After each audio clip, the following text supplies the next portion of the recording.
Bem-vindos ao nosso devocional. Hoje vamos dar continuidade a essa série, As Cartas de Paulo. Vamos meditar na Carta aos Romanos. Se você gosta de aprender mais da palavra, clique no botão inscrever para você receber mais conteúdos como esse. Aqui eu te ensino de forma simples e de fácil entendimento como viver a palavra e aplicá-la no nosso dia a dia. Então vamos para a nossa meditação de hoje, que é a Carta de Paulo aos Romanos. Paulo provavelmente tenha escrito em Corinto a sua epístola aos cristãos de Roma entre os anos 55 e 59 depois de Cristo, em sua terceira viagem missionária, talvez no inverno do ano de 57 depois de Cristo. Até então, ele não conhecia a igreja de Roma. Nessa época, Paulo se preparava para ir até Jerusalém para entregar pessoalmente uma significativa oferta recolhida pelas igrejas para os cristãos necessitados daquela cidade. Paulo não estava certo do que poderia acontecer com ele em Jerusalém. No entanto, redigiu a sua teologia e a enviou para Roma, antecipando a importância estratégica daquela igreja para o futuro. A igreja romana pode ter sido formada por seguidores que ouviram a mensagem de Pedro durante a celebração de Pentecostes, em Atos 2. Você deve lembrar que no dia da descida do Espírito Santo, havia muitas pessoas de várias nações ali em Jerusalém, e que, quando receberam o Espírito Santo, Pedro fez a pregação da palavra e muitos se converteram ao Evangelho, e alguns deles voltaram para suas terras, enfim, e levaram consigo o Evangelho de Jesus.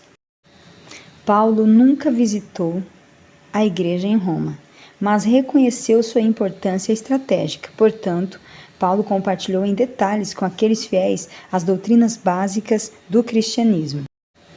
Qual foi o propósito de Paulo ao escrever à igreja romana? A Epístola aos Romanos foi escrita para explicar o atraso de Paulo no que diz respeito à sua visita aos cristãos de Roma e também para preparar a sua ida com antecedência. Está em Romanos capítulo 1, nos versos 10 ao 13. Paulo queria que os romanos soubessem que ele não havia abandonado a sua missão aos gentios. Pelo contrário, queria enfatizar que ele, Paulo, não havia perdido a confiança no princípio de que o Evangelho de Cristo é para todas as pessoas.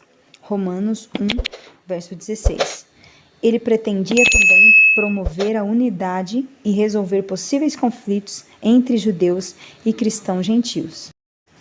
De todas as epístolas que Paulo escreveu, você vai perceber que aos Romanos é a que mais se assemelha a um tratado teológico sistemático. Ao empregar os recursos de uma carta, que tem saudação, corpo de informação e finalização com assinatura, e utilizar-se da retórica para questionar argumentos. Paulo apresenta uma clara explicação dos propósitos de Deus ao longo da história, culminando assim no ato de enviar o seu Filho para a salvação de todos que se voltam a ele com fé. O tema central da carta aos Romanos é a justiça recebida como um dom de Deus, não alcançada por obras da lei. Romanos 1, 16 ao 17, a salvação vem pela graça por meio da fé. Romanos 3, 21 ao 31. Também inclui a rejeição do ser humano no que diz respeito à revelação de Deus, morte ao pecado e vida em Cristo, por intermédio do poder do Espírito Santo, liberdade cristã, soberania de Deus, plano de salvação, que inclui tanto gentios como judeus, obediência a Cristo, que envolve um compromisso sacrificial e uma vivência cristã prática. Que ao ler essa epístola, essa carta aos Romanos, você possa ser edificado com as mensagens poderosas que Paulo deixou escrito para fortalecer a fé dos irmãos, dando ênfase no poder que tem a graça de Cristo, mediante o pecado. Porque todos nós estávamos mortos no pecado, mas através da cruz de Cristo, assim como ele ressuscitou, nós também vivificamos juntos com ele, tendo paz com Deus e vida em Jesus Cristo. Os cristãos de Roma, assim como nós também hoje em dia, precisamos crer que somos salvos pela graça. Não é por nosso mérito, não é pelas nossas obras, mas é pela fé no sangue de Jesus. Porque está escrito que o sangue de Jesus nos purifica de todo pecado. Cristo morreu por nós, sendo nós ainda pecadores. Ele morreu, entregou a sua vida, ele derramou o seu sangue, ao terceiro dia ele ressuscitou e hoje ele está à direita do Pai.